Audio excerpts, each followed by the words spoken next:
Sa IT, pwede ka maging support for business projects. So kaya yung developer for business nila, specifically business projects. Tapos pwede ka rin maging data analyst. Usually programmer, analyst. Hindi lang naman programmer, analyst is different from being a programmer.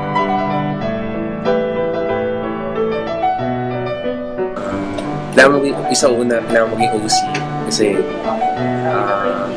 maraming details na kailangan sa usually kasi business to na projects, tapos doon ka nag-work, so maraming details, plus kailangan mo rin maging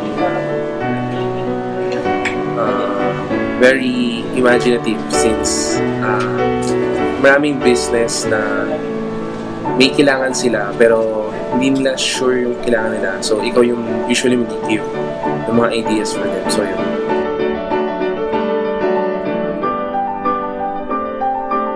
Designing system, yun yung isa sa mga pinakamahirap.